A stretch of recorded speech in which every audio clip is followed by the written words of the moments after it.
അരുൺ, സത്യപ്രതിജ്ഞാ ചടങ്ങ് വൈകിട്ട് 4 മണിക്കാണല്ലോ പ്രതിപക്ഷം ബഹിഷ്കരിക്കുകയും ചെയ്യുന്നു. ഒപ്പം തന്നെ ഗവർണറും മുഖ്യമന്ത്രിയും ഒരേ വേദിയിലെത്തുന്നു എന്നുള്ള പ്രത്യേകതയൊക്കെയുണ്ട്. അങ്ങനെ ഒരു മുഖം മിനുക്കലിലേക്ക് സംസ്ഥാന സർക്കാർ പോകുമ്പോൾ വളരെ പ്രസക്തമാകുന്നു ഇന്നത്തെ സത്യപ്രതിജ്ഞാ ചടങ്ങ്. എന്തൊക്കെയാണ് ഒരുക്കങ്ങൾ?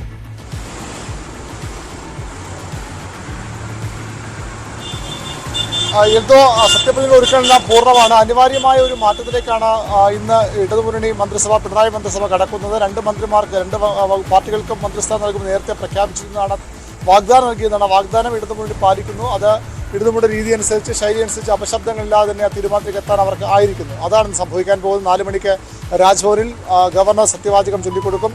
മുഖ്യമന്ത്രിയും മന്ത്രിമാരും കക്ഷി നേതാക്കളും പങ്കെടുക്കും. പ്രതിപക്ഷം പതിവുപോലെ ഈ ചടങ്ങും ബഹിഷ്കരിക്കുന്നു എന്നുള്ളതും ശ്രദ്ധേയമാണ്. ഏതായാലും എന്ത് സൂചിപ്പിച്ചു, ഏറ്റവും പ്രധാനപ്പെട്ട കാര്യം, മുഖ്യമന്ത്രിയും ഗവർണറും ഒരു വേദി പങ്കിടുന്നു. മുഖ്യമന്ത്രിയും ഗവർണറും പരസ്പരം കാണേണ്ടി വരുന്നു. മന്ത്രിമാരും ഗവർണറും പരസ്പരം കാണേണ്ടി വരുന്നു. സംസ്ഥാനത്ത് സർക്കാർ ഗവർണർ പോര് അതിൻ്റെ ഏറ്റവും പാരമ്യത്തിൽ നിൽക്കുന്ന സമയത്താണ് ഇത്തരമൊരു സത്യപ്രതിജ്ഞ ചടങ്ങ്. നമുക്കറിയാം, ഏകദേശം 1 വർഷം മുമ്പ് സർക്കാരും ഗവർണറുമായി വലിയ രൂക്ഷമായ പോര് തുടർന്ന സമയത്താണ് സജി ചെറിയാൻ മന്ത്രിസഭയിലേക്ക് മടങ്ങി വരുന്നത്. അന്ന് മുഖ്യമന്ത്രിക്ക് ഗവർണറെ വിളിക്കേണ്ടി വന്നു. അങ്ങനെ അവർ തമ്മിലുള്ള പ്രശ്നം മഞ്ഞുരുകി. അതിനുശേഷം ഗവർണർ നയപ്രഖ്യാപന പ്രസംഗം നടത്തി. നിയമസഭയിൽ പ്രതിപക്ഷം ഗവർണറെ പിൻവലിക്കുന്ന പ്രമേയം കൊണ്ടുവന്നു. അതിനെ തള്ളിക്കൊണ്ട് ഗവർണർക്കൊപ്പം പൂർണ്ണ പിന്തുണയുമായി സർക്കാർ നിന്നു. അതിനുശേഷം 1 വർഷം പിന്നിടുമ്പോൾ അങ്ങനെ ഉണങ്ങാൻ പറ്റാത്തതിൻ്റെ മുറിവായി മാറുകയാണ് ഗവർണർ സർക്കാർ ബന്ധം. വലിയ തർക്കത്തിലേക്ക്, ഭരണഘടനാ വിഷയങ്ങളിലേക്ക് പോലും കാര്യങ്ങൾ പോകുന്നു. സംസ്ഥാനത്ത് ഭരണഘടനാ സംവിധാനങ്ങൾ തകരുന്നുവെന്ന വിമർശനവുമായി രാജ്ഭവൻ വാർത്താക്കുറിപ്പിറക്കുന്നു. മുഖ്യമന്ത്രിക്ക് നിരന്തരം മാധ്യമങ്ങളെ കണ്ട് കടന്നാക്രമണം നടത്തും. മുഖ്യമന്ത്രിയും പേരെടുത്തു പറഞ്ഞ് ഗവർണർ വിമർശിക്കുന്നു.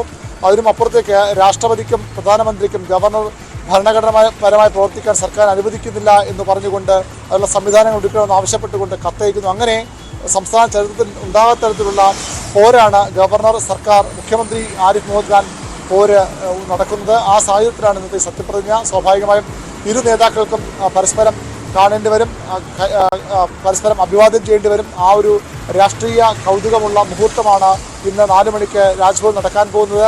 രാജ്ഭവനിലെ സാധാരണ ഓഡിറ്റോറിയങ്ങളിലാണ്, ഓഡിറ്റോറിയത്തിലാണ് ഇത്തരം ചെറിയ ഒരു മന്ത്രിയും 2 മന്ത്രിയും ഒക്കെ സത്യപ്രതിജ്ഞ നടക്കാറുള്ളത്. പക്ഷേ ഇപ്പോൾ തവണ സർക്കാരിൻ്റെ ആവശ്യപ്രകാരം രാജ്ഭവനകത്തെ പാർക്കിംഗ് ഏരിയയിൽ പ്രത്യേക പന്തൽ, 1900 മുതൽ 1000 പേർക്ക് വരെ ഇരിക്കാനുള്ള പന്തൽ ക്രമീകരിച്ചിട്ട് അവിടെയാകും സത്യപ്രതിജ്ഞ ചടങ്ങുകൾ. ഏതായാലും ഒരുക്കങ്ങളെല്ലാം പൂർണ്ണമാണ്. കേരള രാഷ്ട്രീയം 4 മണിയിലെ സത്യപ്രതിജ്ഞയിലേക്കാണ് ഇപ്പോൾ കാത്തിരിക്കുന്നത്. ശരി, വി ആണ് വിവരങ്ങൾ നൽകിയത്. രഞ്ജിത്ത് രാമേന്ദ്രൻ ചേരുന്നു ഇപ്പോൾ വാളകത്ത് നിന്ന്. രഞ്ജിത്ത്, രാവിലെ ഗണേഷിനോട് സംസാരിച്ചു. ഗണേഷ് വലിയ ശുഭാപ്തി വിശ്വാസത്തിലാണോ പുതിയ ദൗത്യം ഏറ്റെടുക്കുന്നത്? തീർച്ചയായും വലിയ പ്രതീക്ഷയിലാണ് കെ വി ഗണേഷ് കുമാർ മന്ത്രിസ്ഥാനം ഏറ്റെടുക്കുന്നത്. അദ്ദേഹം പറഞ്ഞു വെച്ചത് തന്റെ ഓഫീസിലെ ഇടനിലക്കാരെ ഒഴിവാക്കും. വളരെ കൃത്യമായി തന്നെ ജനങ്ങൾക്ക് മന്ത്രിയുമായി സംവദിക്കാനുള്ള എല്ലാ അവസരങ്ങളും ഒരുക്കുമെന്ന് നിയുക്ത മന്ത്രി കെ വി ഗണേഷ് കുമാർ നമ്മളോട് പറയുകയുണ്ടായി. ഒപ്പം അവതാരങ്ങൾക്ക് തന്റെ ഓഫീസിൽ സ്ഥാനമുണ്ടാവുകയില്ല എന്ന് പറഞ്ഞു. തൊഴിലാളികളെ പൂർണ്ണമായും വിശ്വാസത്തിലെടുക്കും. കെഎസ്ആർടിസിക്ക് വേണ്ടി പണിയെടുക്കുന്ന തൊഴിലാളികൾക്ക് ശമ്പളവും പെൻഷനും ഉറപ്പുവരുത്തുക എന്നത് തന്റെ കടമയാണ്. അത്തരത്തിൽ തൊഴിലാളി യൂണിയനുകളുമായി ചർച്ച ചെയ്ത് തൊഴിലാളികളെ വിശ്വാസത്തിലെടുത്തായിരിക്കും തന്റെ മുന്നോട്ടുള്ള യാത്ര എന്ന് പറഞ്ഞു. കെഎസ്ആർടിസിയെ മെച്ചപ്പെടുത്താനുള്ള വിദ്യകൾ തന്റെ കൈവശമുണ്ട്. കെഎസ്ആർടിസിയെ മെച്ചപ്പെടുത്തുമെന്നുള്ള ശുഭപ്രതീക്ഷയാണ് അദ്ദേഹം പങ്കുവച്ചത്. 2 ആഴ്ചയ്ക്കുള്ളിൽ താൻ നടപ്പിലാക്കാൻ പോകുന്ന പദ്ധതികൾ മുഖ്യമന്ത്രിയുമായി കൂടി ആലോചിച്ച് നടപ്പിലാക്കാൻ പോകുന്ന പദ്ധതികൾ മാധ്യമങ്ങളോട് വെളിപ്പെടുത്തും എന്ന് പറഞ്ഞു. തന്റെ പക്കൽ പരമാവധി ചിലവ് കുറച്ചുകൊണ്ട് വരുമാനം വർദ്ധിപ്പിച്ചുകൊണ്ടുള്ള ഒരു നേട്ടമായിരിക്കും താൻ പ്രതീക്ഷിക്കുക എന്നും K V Ganesh Kumar MLA പറഞ്ഞു.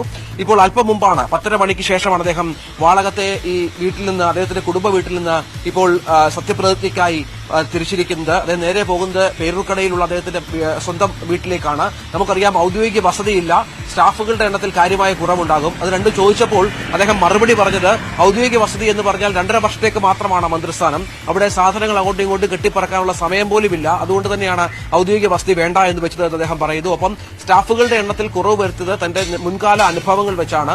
കൃത്യമായ മാനദണ്ഡങ്ങളോടെ അനുഭവ പരിചയമുള്ള, വിദ്യാഭ്യാസ യോഗ്യതയുള്ള ആളുകളെ മാത്രമായിരിക്കും സ്റ്റാഫുകളിലേക്ക് എടുക്കുക എന്നും അദ്ദേഹം പറഞ്ഞു വെക്കുന്നു. അങ്ങനെ മന്ത്രി നേരത്തെ അരുണൊക്കെ പറഞ്ഞതുപോലെ വളരെ മുഖം മിനുക്കാനുള്ള ശ്രമം, മുന്നണി തീരുമാനത്തിന്റെ ഭാഗമായുള്ള ഒരു മന്ത്രിസഭാ പുനഃസംഘടന, മന്ത്രിമാരുടെ മാറ്റം അതിന് സംഭവിക്കുകയാണ്.